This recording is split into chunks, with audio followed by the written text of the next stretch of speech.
All right, guys. Welcome back. Bass Now Radio. We are back. We're back. Podcast number 3. Yeah. Got a lot to talk about. College Classic bracket It's over has happened. in the books. It's in the books. We have a winner. We'll get into that. We will get into that, yes. But first, we got a question.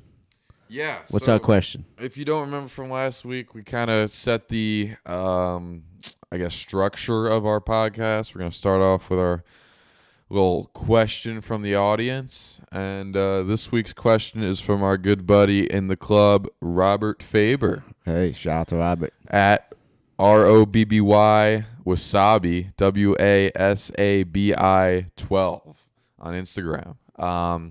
And his question is, if you had to choose between a hard or soft bait for the rest of your life, what would you choose and why? I really like this question. This is a good This was a question. great question, Robert. This is a great Awesome question. We enjoyed this one. We could definitely get into it. Who's What do you think? Who's doing this? Go for it. You want Let's me to hear go it. first? All right. I'm interested to hear. I'm It's tough. gonna have to go soft bait. Okay. I love topwater, but soft baits are soft baits. You catch a lot of fish in soft baits. So I like going my Texas rigged biz baits around some stumps, and I like throwing my Ned rigs on my beds. And I don't think I could live without that. Plus wacky worm. I mean, how on the tough days, how could you live without a wacky worm? You know. Yeah. So I'm saying soft baits. I Yeah. love the question. That's a great question. I think if I were better at some things as far as crankbaits go and things like that, I would probably go hard just because, I mean, any time of the year, anywhere you go, you're going to be able to find reaction bite. You're going to be able to catch fish on a crankbait, a spinnerbait, you name it.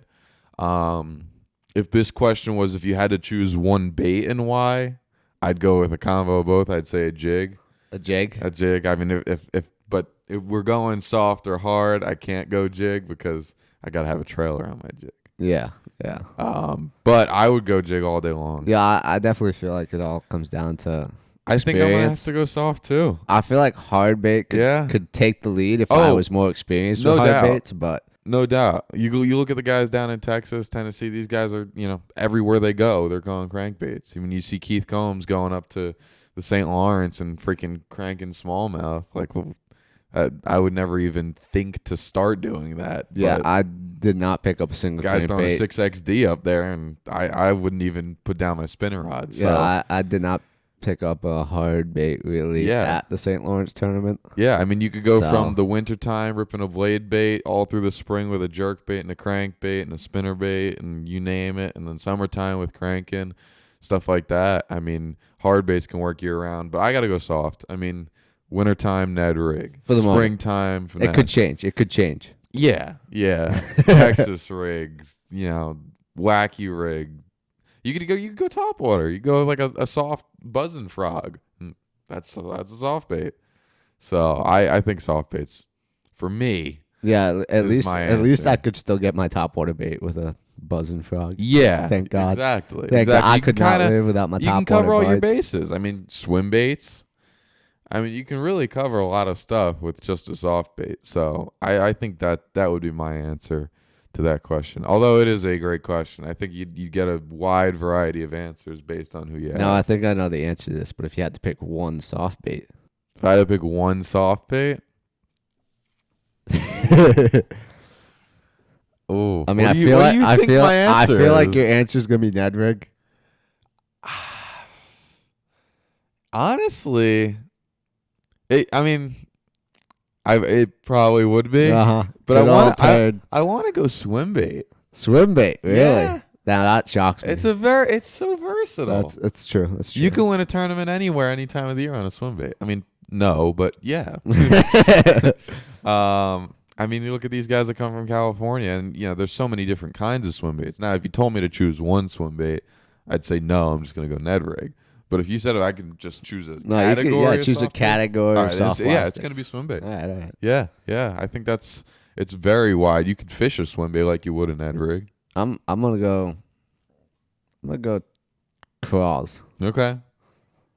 Texas rig crawls. My second choice would probably be finesse worm. Finesse worm, yeah.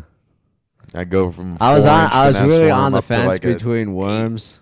You know, the worms you can do so much with, yeah. but I don't know. I like craws, But again, I mean, speed craws, if you let me go any kind of jig, craw. I'm going jig every time. I mean, it's you give me a ball head green pumpkin jig. I do I'll feel go like it's anywhere. hard to like say that a jig is a hard bait or a soft bait. I know. It's kind of in between. Yeah, It's in I that mean, you gray can't throw area. you can't throw a jig without a trailer. People, I mean, So- I'm sure people do, but I can't. I can't throw a jig without a trailer. Is what I should say. But yeah, that was a good question. I It was a like that great question. I really enjoyed that one, and feel free to ask away in the comments. Give us some more questions, and maybe tell us what your choice would be. Yeah. Let us know what We want to know what you're thinking. hard or or soft, soft bait. Yeah, leave us a review on the podcast app and say hard or soft, and And if you Tell us a little bit really why. if you really want to go into it, tell us what category like we did. I'm Yeah. curious to see how people go. yeah, let me get some Ned fans. All right, so we saw a combination of hard and soft baits used at the college bracket. We sure did. challenge, Yeah, I mean, now which, that that's which over, happened this week. it did. It ended yesterday. The Yeah, college well, bracket yesterday ended afternoon. yesterday. We have a new champion. We do. We have Cody Huff on his way to the Bassmaster Classic from Bethel University. He did it. Good job, dude. Good Way job. to go, Cody. Happy for Good you, man. stuff. I mean, talk about. I'm not here to hate on any college guys, but talk about a college guy that might be able to compete in this thing. Yeah. I mean, no college guy has really competed since Jordan Lee in the Classic. So, I mean, if you want a guy that might be able to do it, I got high Cody's your guy. expectations for Cody. yeah, on Gunnersville, Yeah. I that's think gonna be fun. I think it's gonna be cool. I think he's got a shot. yeah, I mean, But, he's definitely gonna play. Before we get to that, let's do a little recap. Round one. Yeah, Who do we yeah. have? All right, so round one, we had Trey Schroeder from McKendree University up against Cole Floyd. Brian Hammer, the 1 seed, who he beat. Cole struggled. Trey caught a solid. I think he caught around 8 or 9 pounds. We're gonna get to why I don't know exactly those answers in a little bit. In a little bit. And then Cody Huff beat Cole Sands. Those were the 2 top day 1 weights. Yeah. Makes you kind of feel bad for Cole because he was the only he other caught guy. him, man. He Yeah. caught him. Yeah, the only other guy to break 12 pounds on day 1. He would have beat 11 anyone pounds, else. whatever. I'm pretty sure in that Anybody. bracket. Anybody. Those were the top 2 weights, and So, he drew the wrong guy. It's tough. Yeah. Oh, It's well. just a bad draw. Yeah, Bad it draw. happens. It's part of it, man. So Carter McNeil of Bethel beat Tyler Christie of McKendree. And Connor DeMauro, who is Cole Sands' partner on Brian, beat Garrett Enders of Bethel. So that was round 1. I said that was almost kind of an upset. Yeah. I kind of thought Enders would go farther, Yeah. but I'm glad it wasn't all Bethel guys in the next round. I like that we saw at least a couple different schools in Yeah. round 2. Yeah. So the next round was Schroeder, Huff, McNeil, and DeMauro. And Yeah. tell me a little bit about what happened there. So same deal. Huff and Schroeder, Yeah. highest weights, Yeah. and Schroeder drew the wrong guy. Yeah. He drew the wrong guy to the face. He just did not want to face Cody Huff in this tournament. No. It And, seems like everybody who did went down. And yeah, it was it's a bummer because I think I would have liked to seen those two go up against each That other would've in been day cool. 3. I think it would have been closer than it was. But second round, you had Carter and Connor going at it. Yep. Carter ended up prevailing. They think both like 8 pounds or did not something. have that much weight, No, it wasn't great. but it was definitely a good round 2, and then round 3. I mean, it was Cody Huff all the way. Yep. He took it home. Dominated. Absolute domination. I mean, it's hard to say dominated when you had 9-14 and second place McNeil had 2-7. But I mean, Huff was calling. It was he was dialed in. Yeah. He had it Watts down. bar dialed in. Now, Tell me last a little bit how he did it. 'Cause I really don't know. podcast, we were talking about what they were going to be doing, Yeah. and I mentioned that they had just sprayed the grass, Mm. and the guy that found the good grass had a good shot at winning. What That's do you what think? happened. What do you think Cody Huff did? He found the grass. He did. He was fishing hydrilla. He said he had about 30 hydrilla spots. Like I saw 100. Was it 100? I saw Oh no, maybe he 100. fished 30. He fished 30. of Yeah. them. Yeah. Which, hey, good on him for finding 100 of them. Yeah. I'm surprised he found that many of them in Yeah. the first place. The way that the locals were talking, there was absolutely none out there. So I guess that was being a little dramatic on It's their always part. there. It's always there. Guess that was definitely being dramatic. But yeah, he was throwing spooks, throwing worms, throwing chatterbaits, just Typical. over the top edge It's of just the a grass. grass game. A lot of times when you find them in the grass, it doesn't matter as much of what you're throwing. Sometimes, I mean, when it's a community hole, a lot of people fishing, of course, it's going to matter. But in a tournament like this, when there's not a lot of grass, you find you it. just had to find the hydrola. Once can you kinda found the pick 'em hydrola, out. you were good. And that's what he capitalized on. Yeah. The whole time. I gotta say, his big one from day 3, I believe it was, they caught on the clear spook Yeah. over the grass. That was a sick bite. Yeah. Good on Bass for getting that on Bassmaster Live. Mm-hmm. And yeah, I thought that the tournament was definitely slightly disappointing in terms of weight. Yeah, it we was we late definitely- summer there, so Yeah, I think what happened there was just it's that summer to fall transition. I thought I guess I figured it would still kind of be a summer bite where those guys would catch them deep or catch a few big ones shallow and still come out with 17, 18 pounds a day. It was not the case. I mean, it's that summer fall transition. I fished it. You guys have probably fished it. When they're in that funk, man, and the nights are starting to get cold, just at the beginning of the transition, it's tough. I mean, that is my least favorite time of the year to fish. And these guys just happen to pick the wrong time of year to fish it. it I was guess. certainly a tough Hank, lake to fish. this tournament north. I mean, come on. 9 pounds is winning this thing.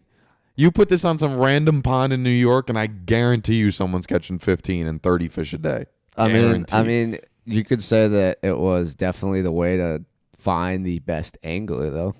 I mean, fishing was tough. You had to know what to Yeah. do. Yeah. I mean, Huff proved that there was only one really good way to catch him. He went out there and did it. Yeah. So, I mean, I'm not gonna say it was. One really okay way Oh to yeah, it catch was an him. okay way to catch him. Okay way to catch him. Yeah. It's not like he was crushing him by any means. Yeah. But, Yeah. yeah, the other anglers, they were just, I don't ever think that they really Just got never it got dialed in, Yeah. Never figured it out. I don't know if it was more Well, practice Who time knows? or what. Who knows? Maybe Schroeder and Sands had it figured out, and they just got beat by the guy who had him a little better. Maybe one of those guys that had 10 pounds on day 3, and could be a different story we're telling here. It definitely surprised me with the weights. Like I said last podcast, I thought it was going to take like 20 something. Yeah, I thought it would take at least know? 17, 18. At Come least at- one day. Coming the friggin' I lake think the above highest- Chick, Yeah, I think the you'd highest think weight that was the like weights 14. would be higher. It's just a bad time of the year. Which, Just that transition. who had the highest weight? Of course, Cody. Cody Huff. Yeah, he dominated. Guy who won it. Dominated. He knew what he was doing. Yeah. I mean, I'm sure if this was just a 3-day tournament, you added up the weights over 3 days. Of course, we'll never know what Sands had. Maybe he had him dialed and lost fish on day 1, but Cody had fish for All sure. right, let's talk about this for a second. The Yeah, number one disappointment I'm in very this tournament. disappointed. I'm very disappointed, and Andrew will tell you guys I am the most least. That's Yeah, that's good. Good. Word. Good job. I'm the least tech savvy person. The least tech savvy person born within the last 20 years. He's terrible. you'll Like ever I meet. just stuck this mic in front of him, told him to turn it That's it. on, and he didn't turn it on. I had That's to turn it. it on for him. That's it. The only technology I know how to work is my graphs, and beyond that, I don't know. This thing beats me. Don't know how to use it. My phone, for those who are listening. I'm surprised he knows how to use that MacBook in front of him, but I don't. I don't know how to use this MacBook. you know how to turn it on, which is I know how to shocking. turn it on and It's look shocking. up certain things. That's about it.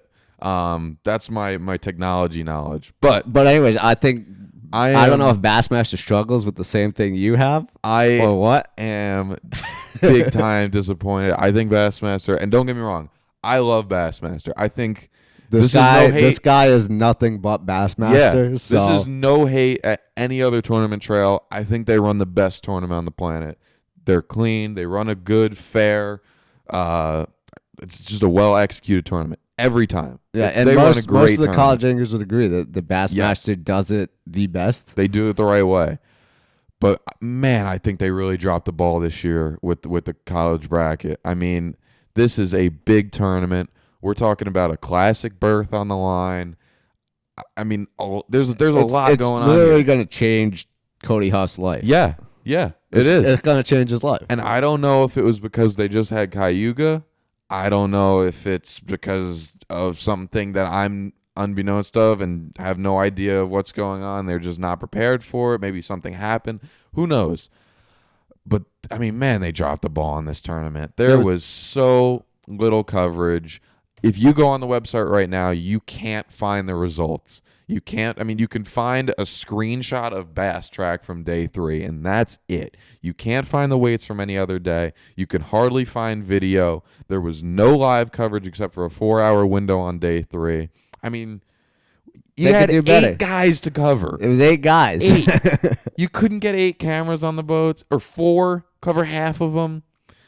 I mean, no, here's my big problem with it is, like I said, I'm a big media guy. yeah. I believe in Andrew's on top of the technology game. I'm on top of technology, and I believe 100%. in using social media to better your whatever you're doing, your project. Yeah. And You hardly heard about this tournament.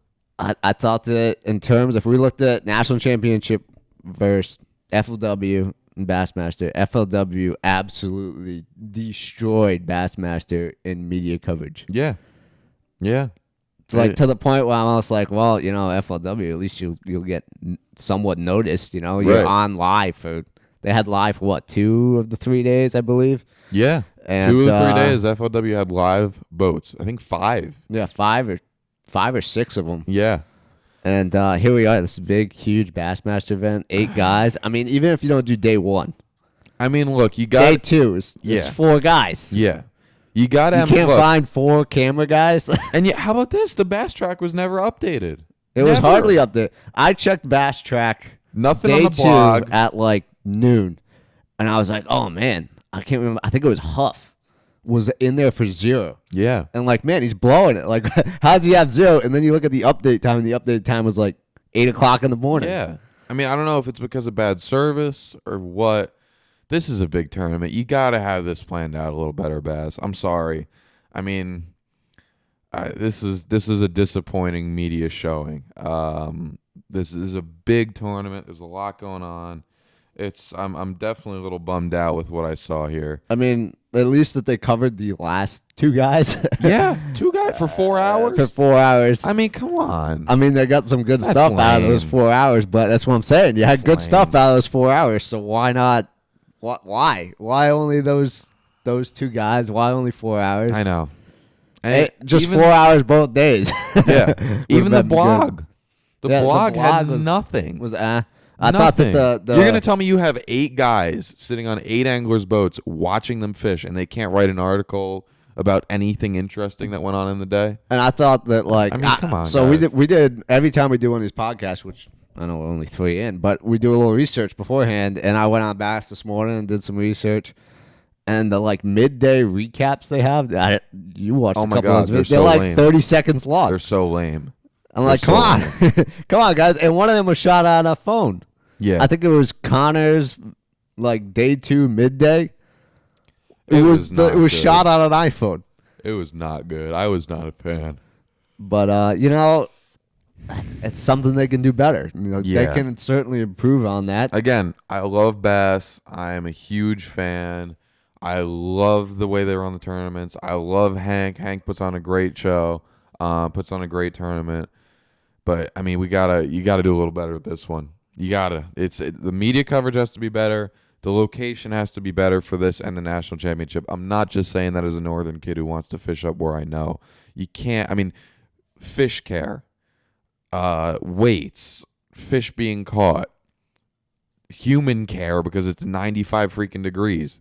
I mean, this tournament needs to be at least a little further north than Tennessee. Yeah, you know, I think that Better fishing. The fish care is going to be better. The live coverage is going to be better because you're going to be seeing more fish. It's going to I be a think you better could definitely show. make an argument on fish care alone, like Yes. taking fish out of 89-degree water and putting them in a live well. That's probably getting up to a high 100. Yeah. Yeah. Like it's got to be around 100 under there. I know. It's this tournament should be up north.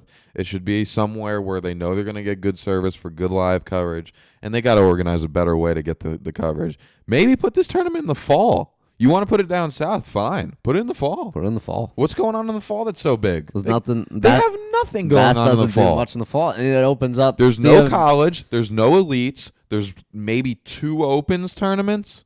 It opens up. It opens up the ability to do more live coverage. You know, Yeah. you could argue that the reason they didn't have live coverage is because maybe they didn't have time to get back from Cayuga. Right. I don't know. Right. Which I is feel like fair. they Then coulda put it got in the back. fall. But you know, it was Bummer. bummer. It was a bummer. Yeah. Big time. But That's our rant. that was our big problem with it. Other than that, it went good. I am not surprised that Cody Huff won. It's a great system. It's a great. I love how they find out who's going to the Classic from the college series. It's great. Just cover it better. I think that it's definitely the way to find the best angler Yep. out of the people that won. Yep. It's cool. And yeah, I'm excited to see what Cody does. Congrats again to Cody. Yeah, Cody. Cody got it done, He did. and you know, I think he's gonna be good. I think so too. I got high expectations, man. Gunnersville. Don't let me down. I know. Gunnersville is where Jordan Lee put out. I think he had like a 14th. Maybe he was like 5th. We're gonna find that out real quick. Let's find out. But the last time any college kid did any good in a Classic, it was Jordan Lee at Gunnersville. And But I got expectations that he does good. I think he's going to do well. I think Cody's going to do well. I At think least he does good in the opens. And too. again, no You know, offense- John Garrett did okay in the opens. He had a Yep. couple top 12s, but I think he's gonna do pretty good. again, no offense to the other Classic guys or college guys in recent years, but I think he's going to do a little better than the past few have. I feel like we're starting to get into like the anglers that grew up just angling. Yeah. Like I think that they were, we're College reaching the fishing's point where getting a lot college bigger. fishing was a thing or is a thing for long enough that guys focus on that, and Yeah. I think we're getting into those guys that have strictly focused for their entire lives on fishing the Bassmaster Classic or fishing in an FLW Cup or Yep. you know, they focus on fishing, and I think Huff might be that first guy that has literally spent Is his ready entire for it. life trying to do this Yeah. and studying. So, I mean, I definitely think he knows the know-how. And All right. I am at the Bassmaster Classic in 2014. As you can see, thanks to my great media skills, this took a while to get here. But Jordan Lee came in 6th as the college angler sixth place. in 2014 in the Bassmaster Classic. I mean, That's that's saying something. impressive. That was one that Randy Howell won. Yes. That's cool. Yes, it was. Good old Randy. I love Randy. Yeah. So we'll see. I'm excited to see what Huff does. Hopefully he can put out. Classic's going to be interesting this year. I'm sure we got a lot to talk about come February or March. Absolutely. But it's going to be an interesting year We'll see. with a very different group of faces. You're there. going to the Classic, I am aren't you? going. Yeah. I am definitely going. I'm on the fence. I might be going. I hope Might he not be. goes. If not, I have to figure out how to set up all this crap at the Classic, provided we get that far. How-to videos by Andrew Mega. How to set up your podcast studio on the road. Yeah, that's going to be me. Oh, God. All right. So, well, That's our college little Watts Bar recap. and We do have some more stuff to talk about. I think maybe next episode, as far as college goes, maybe we'll do like a college year in review. year in review. I like year in review. Yeah, we'll talk about all the different tournaments and tournaments that are still coming up. It'll be a long episode. Let's go with Yeah, that. yeah, we'll talk about all the Definitely a tournaments, long what episode. happened. We weren't at all of them, but we can talk about the ones that we were at, Yeah. and we can look back at stuff like Bull Shoals and maybe some other tournaments that we weren't at. But And in the meantime, we're about to throw it to the Pro Series our update. Pro Series update. Is that what I hear? Yeah, The Pro Series update. let's go that soon. Let's go to the Pro Series update.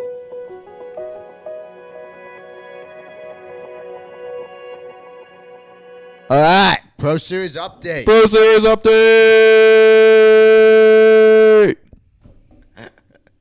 Let's do it. What do you got for us? All right. So, in the Bassmaster Elite Series, Cayuga was finished up in New York. Man, This was an Slugfest. awesome tournament. Slugfest. I was so happy to see this tournament went the way it did. And not only just the way that everybody did, but Jamie Hartman, man. Jamie came out on top with 80 pounds, 13 ounces, a little over a 20-pound average.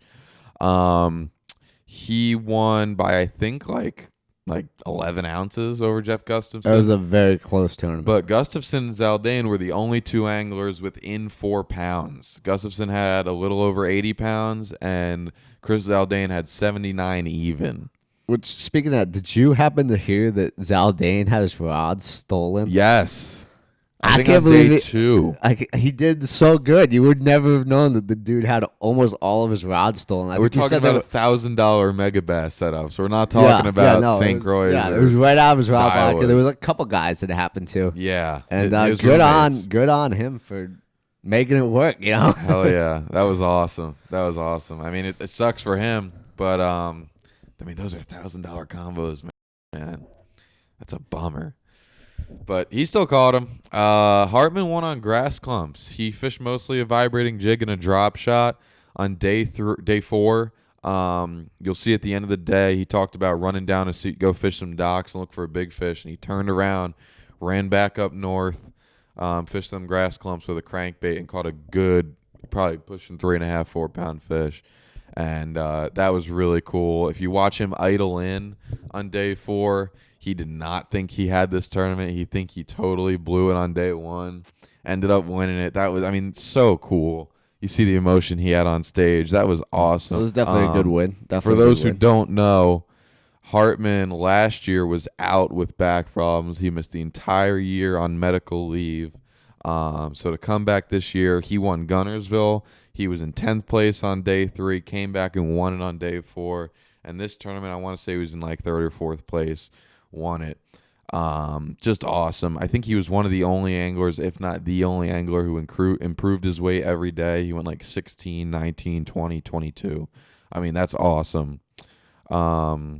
Yeah, Gustafson had a huge lead after 2 days. I thought he had it. I did too. I mean, I was totally like, did. No one's going to be able to compete with him. He was running away. He had 23.5 day 1, 25 day 2. He was fishing deep largemouth in like 25, 30 feet of water, and I guess he just ran out. I mean, day 3 he struggled. Day 4 he struggled. Only like 15 pounds both days.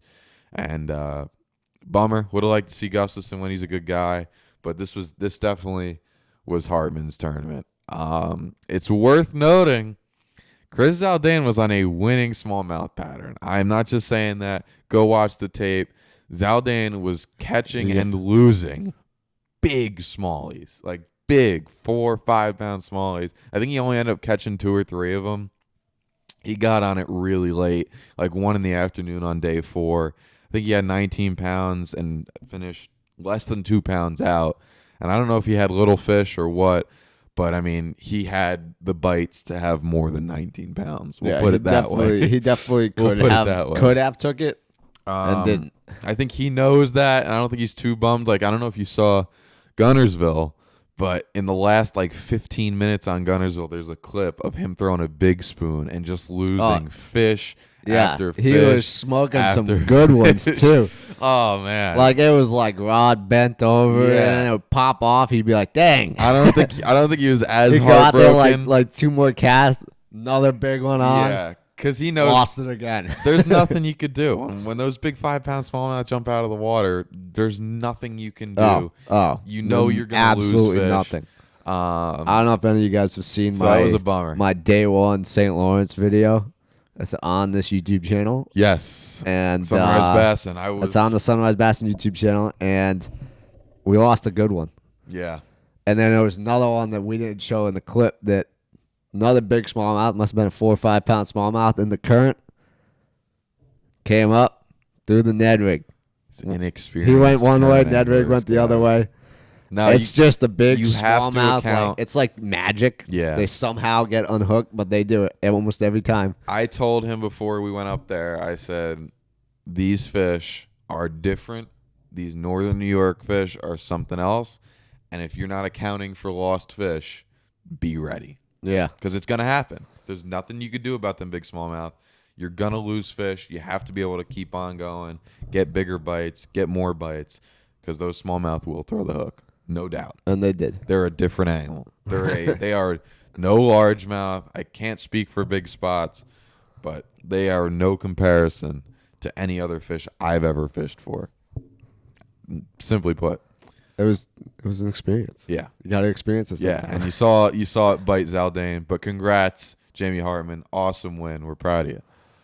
Next up is the final elite event on Fort Gibson Lake, Oklahoma. This event was scheduled for, I want to say, June, and I want to say either high water. I think it was the high water that I think it was canceled high it. water or Yeah. something weird.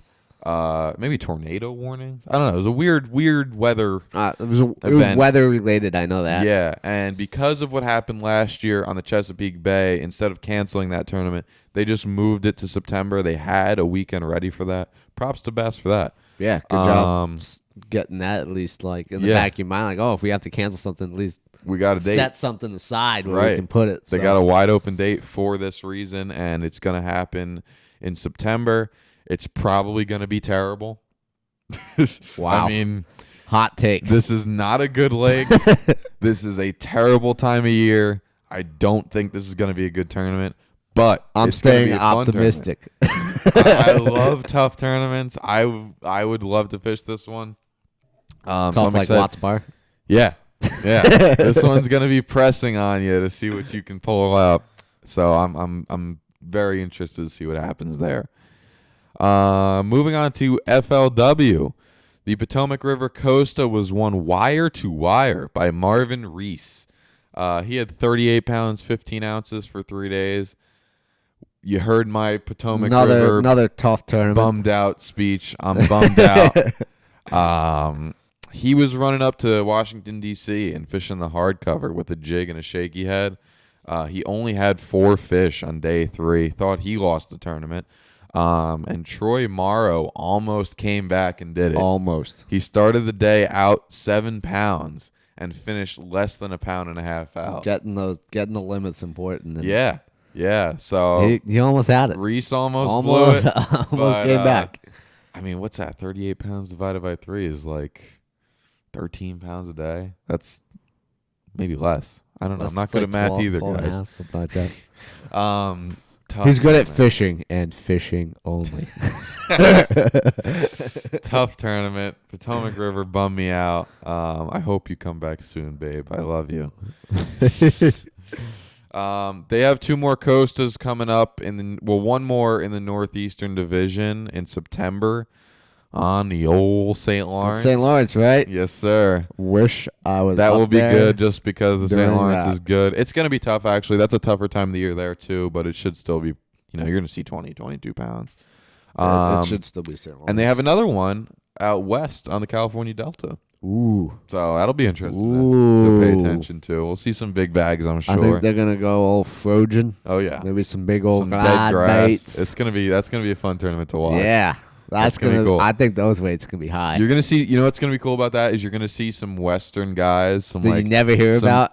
No, that you hear about on the other tours. You're gonna see your Erlers. You're gonna see your Ishman Rose. You might see them sneak into this I would love to see because that. that Potomac River tournament, Adrian Avina showed up and Yeah, fished it. Avina was in it. And he came in like 5th. Props to you, man. But I think you're gonna see some Western hammers sneak into this tournament and make a little noise. That'd be cool.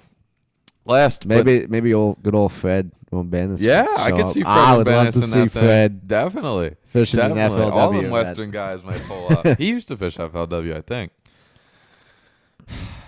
Last MLF. and most certainly least, MLF, the Red Crest. Andrew's going to be talking about this a lot more than I will because I don't care. Not but really. the Red Crest But I was won appreciate you by throwing it to me. Edwin Evers with 85 pounds and 6 ounces on the championship round. Yay. Woo. Ready for this whopping total of 63 fish that averaged out to 1.25 pounds? Giants. Dinkfest. Sorry. I don't have any words. I don't have any words. It's embarrassing. No, I'm gonna be honest. I watched maybe 30 minutes of coverage on like day 2. I mean, I like watching Ike and Ellie I scream when he love catches that like guy. every other fish. love that guy. But I watched Evers on that last day. They did a recap. My buddy Craig, he showed us he showed me a video of Evers on the last day catching 1 pound fish every cast. Now, like, sure, I'm sure it was fun. Everybody likes catching a lot of fish. Like, but what's cool about that? I mean, I'm sorry. I don't understand MLF. I don't get it. I'm sorry. This makes no sense, and I'm not speaking a lot of English, but I don't want to say a lot of curse words, so we're gonna stay away from it. You have anything to say? Please add something. I mean, I don't got much to add. Input. I watched one Bass Pro Tour event this year. Like, I watched like the whole thing. Because it was local. Yeah, I watched the local one. It was Jordan Lake. It was and Jordan Falls Lake, Falls, and Sharon Harris. That was a great tournament. Yeah, but I don't know. I can't. It's too long for me. Yeah, I can't take that much time. It's like a 6-day tournament. Yeah, it takes forever. What? I like the TV show. Don't get me wrong. Love the TV show. I think it's really entertaining. Not me. He doesn't like it. I don't mind it. But I think to go out and say that this is the one thing I'll get MLF on. Like I said, Bass never has really good media coverage. Oh, yeah. MLF has great media coverage. Oh, yeah. Look. In my opinion, way too much media coverage because there's way too much to follow. Yeah. Look, Fish Care, awesome. Awesome. I love it. The best. It's great. What else do I love? Brain fart. The media. The media coverage is great. Great. It's cool. Great. I just cannot get behind not having some kind of amount of fish limit. To me, there is so much less skill involved in going out and catching a bunch of maybe fish it's something that they'll look at. I mean, there we is. can get into this in a different episode, but maybe there's something we can look at Look. where like they cap the amount of fish, Yes. so you can be like, hey, let's not Yes. weigh this one. Look at the what is it called? The Bassmaster, the whatchamacallit event. The Texas Fest. Texas The Fest. Texas Fest, they weigh the fish on the boat, they throw them back unless it's their big one. The only fish they bring to weigh in is That's their the big one. Yeah. So you're only taking one fish, and if you don't catch a big one, you don't bring a fish. You still go to weigh in, you still talk about your day, you roll your boat through. There's the same feel that there is. I'm behind that. I am so behind that because that way you're taking care of more fish. You get the whole lack of weigh-in thing. I could care less about a press conference. I think it's so. Well, that's essentially what the weigh-in is for MLF. Is it's a press conference. Yeah, but it's different. They drive not- across. They talk about how they caught fish. I'd assume I have actually never seen an MLF weigh-in. I'm gonna put air Right. quotes weigh-in. Right. And so I don't even know Okay. how they were. I got one more thing I hate about MLF. I absolutely despise how the anglers are let know how everyone's doing during the day. I hate that. See, that's one of the things I do love. I hate it. I think it adds added pressure. But I mean, like I said, going back, this was their classic, the Red Crest, There is no suspense. and None. it didn't feel any different from any of the No. other MLF events. Not at all. And it was just saying, like I said, the biggest problem I have is it's just way too long. Yeah. I can't keep track of that every day. Like I gotta like consciously be like, oh, We have I life. wonder who did. Yeah, we have stuff going on. You know, as a college kid, we got college. We have fishing, Our own fishing to do, and we could get jobs, anything else that's going on in our lives. It's just to keep track of a 6-day tournament. It's And ridiculous. even with like bass, when they do like the 4-day ones, there's some days where I'm like, oh yeah, there's a tournament going on today. I completely forgot because I got way.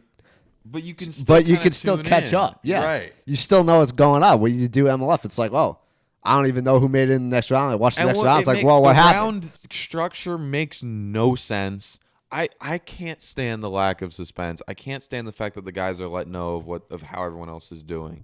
I mean, if I was ever fishing a tournament and like I thought I was in it, like you, all right, you guys have been there. If you fished a tournament, you've been in a tournament where you say, okay, I think it's going to take 17 pounds to win this tournament. You have 17 pounds, or you have 15 or 16 pounds. At 3 o'clock, you catch a 4-pounder that gives you that 17-pound mark. You're psyched. I mean, that's an awesome moment. Yeah. Now, somebody might have caught 22 pounds. You have no clue. But you caught that good fish, and in that moment, there's nothing better. That's the greatest feeling in the world, is catching that fish that makes you feel like you're back in the tournament.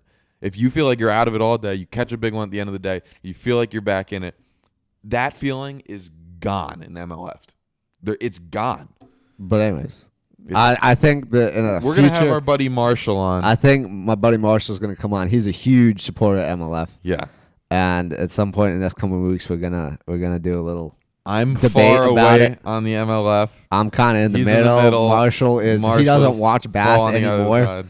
He only watches like Yeah. MLF now and FLW just because he's a big Scott Martin fan.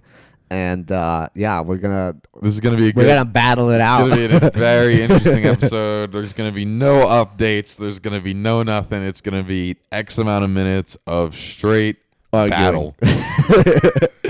It's going to be fun. And in the meantime, we can't wait to talk to you guys next week. Yes. We'll do our recap next week. Yeah, our we'll do yearly recap next Year in Friday. review. Maybe Year we'll in get review. we'll get a call-in going. Maybe. If Andrew can figure out Maybe. the technology to get a call-in Maybe. going, we'll get a call-in going. And in the meantime, we appreciate you all listening to Bass Now Radio. Thank you, guys. Presented by Sunrise Bassin. Please share it for us. We would and love for you to let share anybody it. else know about it. Obviously, these last few episodes, we've been talking a lot about college. But as we go into the winter, we're going to be talking a lot more about just fishing, bass fishing in general. We're gonna get some high school people on talking about the high school. We're gonna have a lot, experience and guys, give us feedback. We want to yeah, know what feedback. Let us know what you want to hear about. We don't care. We're here just trying to figure things And out. once again, any guys that want to be on, Yeah, please just DM Sunrise Bassin on Instagram, or if you happen to have any of our phone numbers, either Lewis or I's phone number, feel free to give us a call. give us a call. Appreciate you guys listening. Thanks very much, guys. Please share. Please give us a review on the Spotify. I don't know if you can do a review on It's Spotify. on Spotify and iTunes now, by the way. Give us It's a review on the Spotify iTunes. and iTunes, On the so. iTunes app, please give us a review. We haven't listened to the iTunes one yet, We'd so we really don't know how it appreciate sounds. it. Yeah, we don't know how it sounds. But please give us a review on the iTunes app. We'd really, really appreciate it, guys. And thanks. Thanks See you very next week. much. Adios. Adios.